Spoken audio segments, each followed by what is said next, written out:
नमस्कार। Study with Vinod Garhwal से मैं विनोद गढ़वाल आप सभी का आज के इस वीडियो में हार्दिक स्वागत करता हूं। स्टडी विद विनोद गढ़वाल के माध्यम से हम भारतीय राज्य व्यवस्था का अध्ययन कर रहे हैं। भारतीय राज्य व्यवस्था में संविधान और संवैधानिक विकास की श्रृंखला हमारी निरंतर जारी है। संवैधानिक विकास की श्रृंखला को आगे बढ़ाते हुए आज के इस वीडियो में हम साइमन कमीशन का अध्ययन करेंगे। साइमन कमीशन का भारतीय संवैधानिक विकास में महत्वपूर्ण योगदान है और साइमन कमीशन को लेकर सभी प्रकार की परीक्षाओं में, चाहे वो हाई स्कूल हायर सेकेंडरी की हो या महाविद्यालयीन परीक्षा हो या तमाम प्रतियोगी परीक्षा हो, उनमें प्रश्न पूछे जाते हैं। साइमन कमीशन से संबंधित जो प्रश्न पूछे जाते हैं उनमें मुख्यतः पूछा जाता है कि साइमन कमीशन कब गठित किया गया, साइमन कमीशन की नियुक्ति क्यों की गई, साइमन कमीशन भारत कब आया, साइमन कमीशन का भारतीयों ने क्यों विरोध किया, आदि आदि। इन तमाम प्रश्नों का उत्तर आज के हम इस वीडियो में पढ़ेंगे, समझेंगे और जानेंगे। किंतु उसके पहले मैं आप सभी से यह निवेदन करता हूं कि आप स्टडी विद विनोद गढ़वाल पर अपलोड किए जाने वाले सभी वीडियो को ध्यानपूर्वक सुने, लगातार सुने, क्रमबद्ध रूप से सुने। यह मेरा 17वां वीडियो है। इसके पहले हम 16 वीडियो अपलोड कर चुके हैं। हमने राज्य व्यवस्था को 2 भागों में पढ़ने का निर्णय किया था। एक भाग हमारा पूरा हो गया है जिसमें हमने कंपनी और कंपनी काल में आए सभी महत्वपूर्ण अधिनियमों को विस्तार से पढ़ा।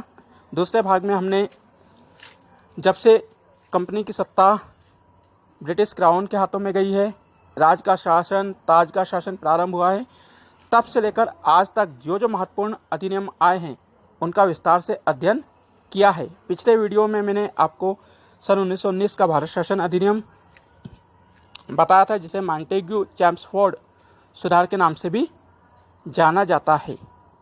मैंने बहुत विस्तार से आपको बताया था। तो आज इस श्रृंखला को आगे बढ़ाते हुए साइमन कमीशन का हम अध्ययन करेंगे। यदि अभी तक आपने चैनल को सब्सक्राइब नहीं किया है तो चैनल को अभी सब्सक्राइब करें और बेल आइकन का बटन दबाकर नोटिफिकेशन प्राप्त करें। साइमन कमीशन, आज इस चैप्टर में हम देखेंगे कि साइमन कमीशन की क्या पृष्ठभूमि थी, साइमन कमीशन क्यों भारत आया, साइमन कमीशन का भारतीयों ने क्यों विरोध किया, साइमन कमीशन के क्या उद्देश्य थे, साइमन कमीशन की क्या सिफारिशें थी और साइमन कमीशन का क्या प्रभाव पड़ा। तो आइए सबसे पहले हम साइमन कमीशन की पृष्ठभूमि और उसके कारण जानते हैं।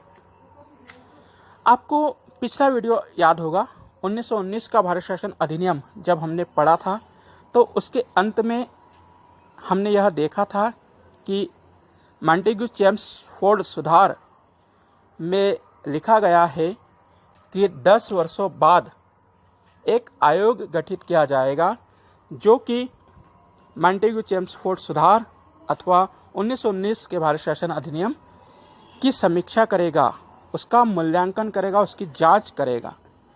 तो इसी प्रावधान की पूर्ति हेतु 1919 के शासन अधिनियम की जो बात लिखी थी उसको पूरा करने के लिए एक आयोग गठित किया गया।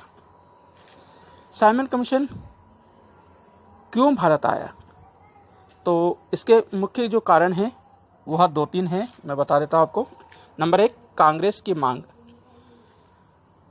भारतीय राष्ट्रीय कांग्रेस ब्रिटिश सरकार से यह मांग कर रही थी कि सन 1919 के शासन अधिनियम में आपने जो प्रावधान किया था उसके तहत आप इस 1919 के शासन अधिनियम की समीक्षा करिए, इसकी जांच करिए, इसका मूल्यांकन कीजिए, इसमें सुधार कीजिए, यह देखिए कि इसने हमें कहाँ तक उत्तरदायी शासन दिया है। तो कांग्रेस की इस मांग को पूरा करने के लिए इस आयोग को गठित किया गया।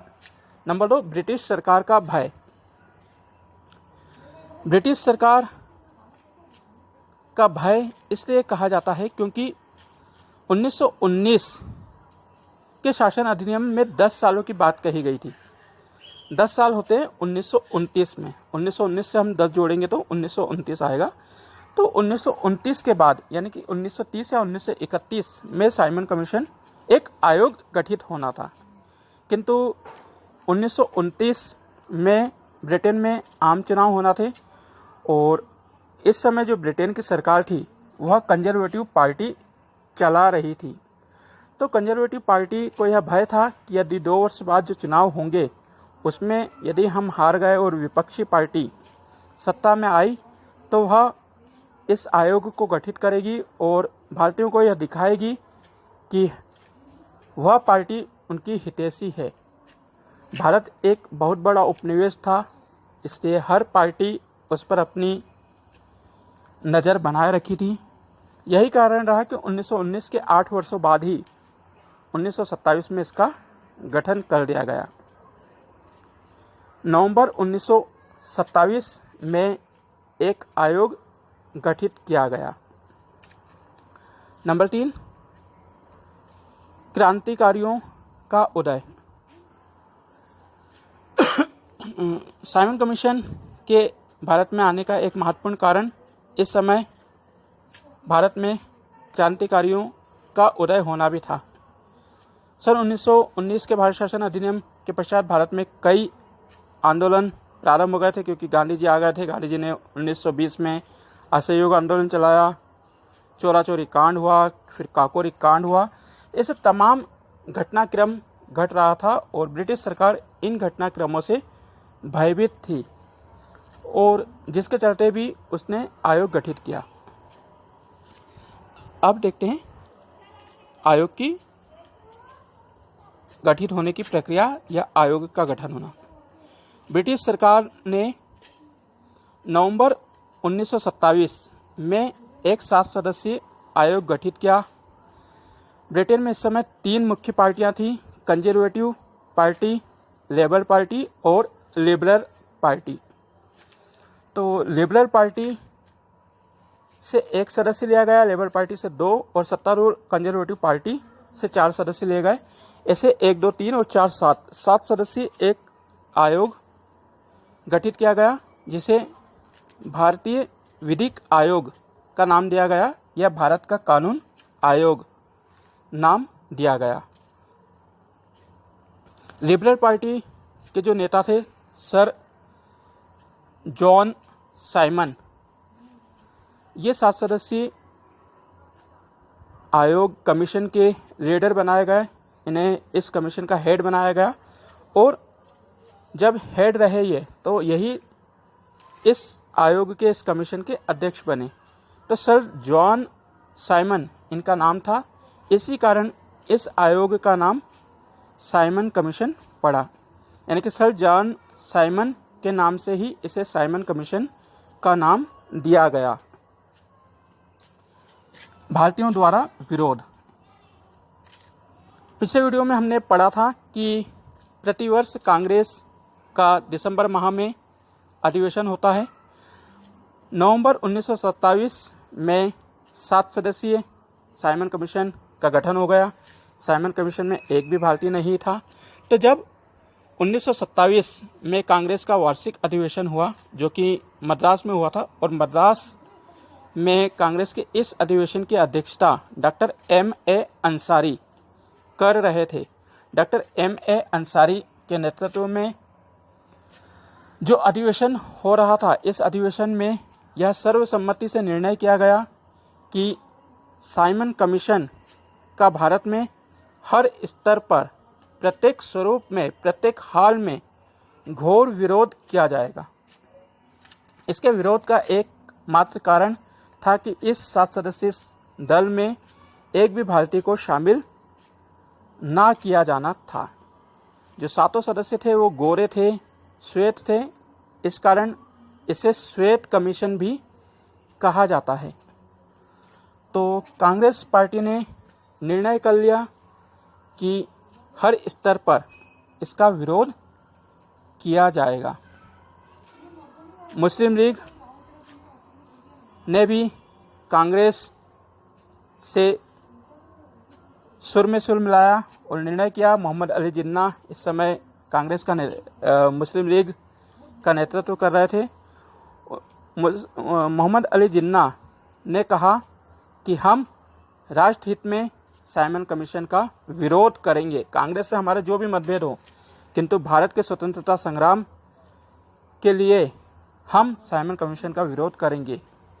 सभी लोगों ने मिलकर साइमन कमीशन का विरोध करने का निर्णय किया। साइमन कमीशन का भारत दौरा 3 फरवरी 1928 को साइमन कमीशन भारत आया। सबसे पहले मुंबई आया। मुंबई में जैसे ही साइमन कमीशन आया वैसे ही भारतीयों ने, जिसमें मुख्यतः कांग्रेस, मुस्लिम league, Hindu Mahasabha, liberal federation, किसान मजदूर संघ और तमाम छोटे बड़े सभी राजनीतिक दलों ने साइमन कमीशन का घोर विरोध किया। उसको आते ही काले झंडे दिखाए, हड़ताल करी, धरना दिया, प्रदर्शन किए और साइमन गो बैक, साइमन वापस जाओ के नारे लगाए। साइमन कमीशन जहां जहां गया वहां वहां साइमन कमीशन का घोर विरोध भारतीयों द्वारा किया गया। साइमन कमीशन मुंबई आया, मुंबई के बाद दिल्ली, दिल्ली के बाद लाहौर, लखनऊ, पटना, कानपुर, मद्रास, जहां जहां गया वहां वहां भारतीयों ने साइमन कमीशन का विरोध किया। साइमन कमीशन का समर्थन, देखिए यह बात याद रखने वाली है कि साइमन कमीशन का जहां भारतीयों ने विरोध किया वहीं कुछ लोग थे जो कि साइमन कमीशन का समर्थन भी कर रहे थे। इनमें मुख्यतः पंजाब की यूनियनिस्ट पार्टी ने साइमन कमीशन का समर्थन किया। मुस्लिम लीग का एक छोटा गुट था जिसका नेतृत्व मोहम्मद साफ़ी कर रहे थे, उन्होंने साइमन कमीशन का समर्थन किया। और दक्षिण भारत की एक पार्टी जस्टिस पार्टी ने भी साइमन कमीशन का समर्थन किया। यह प्रश्न आमतौर पर पूछा जाता है कि दक्षिण भारत में कौन सी पार्टी ने साइमन कमीशन का समर्थन किया। तो आपको याद रखना है कि साइमन कमीशन का समर्थन जस्टिस पार्टी ने किया, जो कि दक्षिण भारत की थी। सी राजगोपालाचारी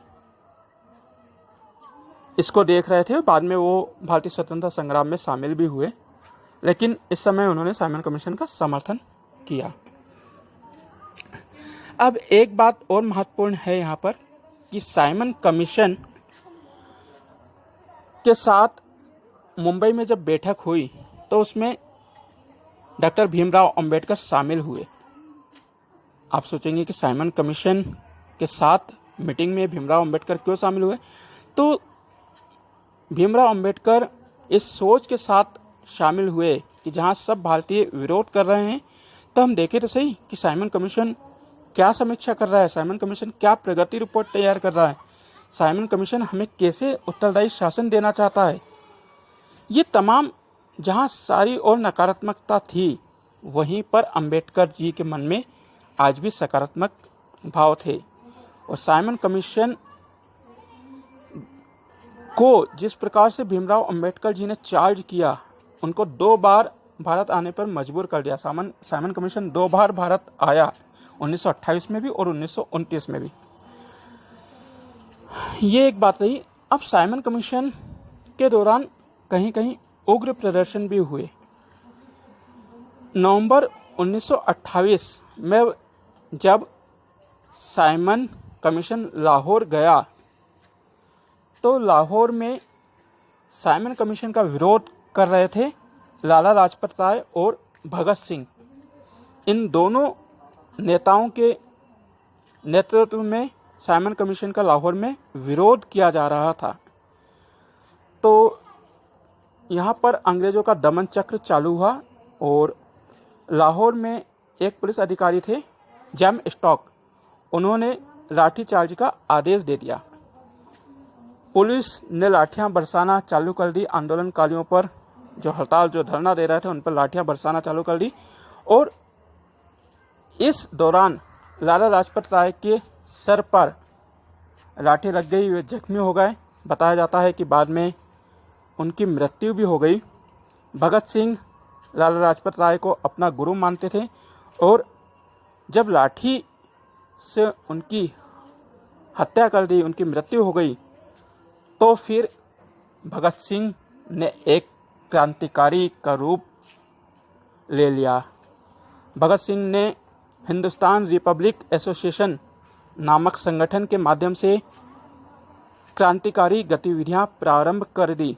उन्होंने एक कहना चाहिए कि निर्णय किया, एक फैसला किया कि अब वह पुलिस अधिकारियों को जिंदा नहीं छोड़ेंगे। और भगत सिंह ने सुखदेव राजगुरु के साथ मिलकर जो लाहौर के पुलिस अधीक्षक थे जॉन संडास, उनको गोली मार दी। गड़बड़ी यह हुई कि जब अधिकारी अपने घर से निकल रहे थे तभी उनको गोली मार दी गई, जिसके कारण तीनों ही को ही गिरफ्तार कर लिया गया और बाद में फांसी दे दी गई। किंतु इस लाहौर लाठी कांड में शेरे पंजाब कहे जाने वाले लाला लाजपत राय की मृत्यु हो गई। 1 अगस्त 1920 को जब असहयोग आंदोलन चल रहा था तब बाल गंगाधर तिलक की मृत्यु हो गई थी और साइमन कमीशन के दौरान लाला लाजपत राय की भी मृत्यु हो गई। यानी कि जो गरम दल के मुख्य नेता थे लाल बाल पाल, बाल गंगाधर तिलक, लाला लाजपत राय और विपिन चंद्र पाल, उनमें से बाल की मृत्यु 1920 में हो गई। 1928 में लाला लाजपत राय की भी मृत्यु हो गई। अब विपिन चंद्र पाल अकेले, जो कि कलकत्ता में इस समय रह रहे थे, और अरविंद घोष तो पूर्व से ही सभी क्रांतिकारी गतिविधियां छोड़कर बाहर चले गए थे। यानी कि उन्होंने स्वतंत्रता आंदोलन से अपना नाता तोड़ लिया था। फिर भी विपिन चंद्र पाल अपने हिसाब से अभी भी जब तक जिए हुए भारतीय स्वतंत्रता के लिए लड़ते रहे। तो काफ़ी विरोध हुआ साइमन कमीशन का। साइमन कमीशन दोबारा 1929 में भारत आया और सभी भारतीयों से मिलकर, सभी पार्टियों से बैठकर बातचीत करने के पश्चात उसने 27 मई 1930 को अपनी रिपोर्ट सौंप दी। 27 मई 1930 को जब साइमन कमीशन ने अपनी रिपोर्ट दी तो उस रिपोर्ट को बाद में प्रकाशित कर दिया गया। साइमन कमीशन में जो रिपोर्ट प्रकाशित हुई उससे जो सिफारिशें हमें दिखाई पड़ती है, अब उसकी हम बिंदुवार चर्चा करते हैं। साइमन कमीशन की मुख्य सिफारिशें। नंबर 1, द्वैत शासन प्रणाली की समाप्ति। साइमन कमीशन ने अपनी रिपोर्ट में सिफारिश की कि 1919 के शासन अधिनियम द्वारा जो प्रांतों में द्वैत शासन स्थापित किया गया है उसको समाप्त कर दिया जाए। नंबर 2, प्रांतों में उत्तरदायी शासन स्थापित करना। साइमन कमीशन ने अपनी सिफारिश में कहा कि प्रांतों में पूर्णतः उत्तरदायी शासन स्थापित किया जाए। यहाँ पर भारतीयों को स्वायत्तता पूर्ण रूपेण दी जाए। नंबर 3, केंद्रीय विधानमंडल का आकार में वृद्धि। साइमन कमीशन ने अपनी रिपोर्ट में सिफारिश की कि जो केंद्रीय विधानमंडल है उसके आकार को बढ़ाया जाए, उसमें और सदस्य विस्तार किया जाए ताकि नए नए सदस्य चुनकर आएँ और वह विधि का निर्माण कर सके। नंबर 4, केंद्रीय विधानमंडल का पुनर्गठन। साइमन कमीशन ने अपनी रिपोर्ट में सिफारिश की कि केंद्रीय विधानमंडल का पुनर्गठन किया जाए। उसके दोनों सदनों, निम्न सदन और उच्च सदन में अप्रत्यक्ष निर्वाचन प्रणाली द्वारा सदस्यों को चुना जाए। नंबर 5, संघ की स्थापना। साइमन कमीशन ने सिफारिश की कि भारत में सभी प्रांतों और देशी रियासतों को मिलाकर एक संघ बनाया जाए और यहाँ पर संघीय संविधान का निर्माण किया जाए। नंबर 6, सांप्रदायिक निर्वाचन बरकरार रखना। साइमन कमीशन ने अपनी रिपोर्ट में सिफारिश की कि जो 1909 और 1919 के तहत सांप्रदायिक निर्वाचन क्षेत्र बनाए गए हैं उनको बरकरार रखा जाए उनमें किसी भी प्रकार का कोई परिवर्तन नहीं किया जाए। नेक्स्ट, केंद्र में अनुत्तरदायी सरकार स्थापित करना। साइमन कमीशन ने अपनी रिपोर्ट में सिफारिश की कि केंद्र में अनुत्तरदायी सरकार ही स्थापित की जाए, इसे उत्तरदायी नहीं बनाया जाए। भारतीयों के लिए किसी भी प्रकार की केंद्र में उत्तरदायी सरकार नहीं बनाई जाए। यह सरकार ब्रिटिश साम्राज्य के लिए ही उत्तरदायी बनाए रखी जाए। नंबर नेक्स्ट, बर्मा को पृथक करना।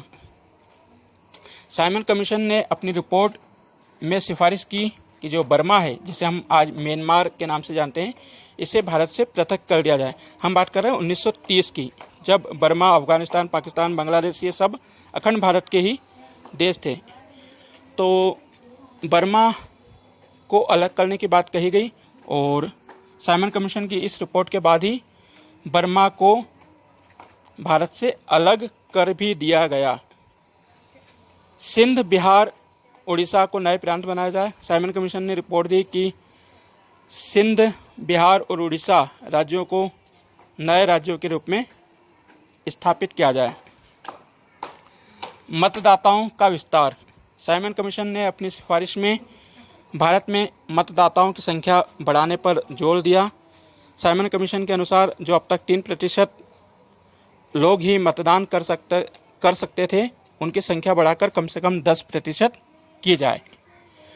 तो ये तमाम सिफारिशें साइमन कमीशन ने अपनी रिपोर्ट में दी, जिसके बहुत कुछ बातें 1935 के भारत शासन अधिनियम में ली भी गई है, जिसे हम बाद में पढ़ेंगे। हाँ, एक बात और कही गई इसमें कि जो उच्च न्यायालय है उसे केंद्रीय विधानमंडल के अधीनस्थ रखा जाए। यह बात सुनकर हंसी भी आती है कि हाई कोर्ट के नियंत्रण में जब सरकार रहेगी तो कैसे देश का कानून चलाया जा सकता है, किंतु ये सिफारिश थी। तो ये थी मुख्य सिफारिशें साइमन कमीशन की, जो कि साइमन कमीशन ने 27 मई 1930 को जो अपनी रिपोर्ट में लिखी थी।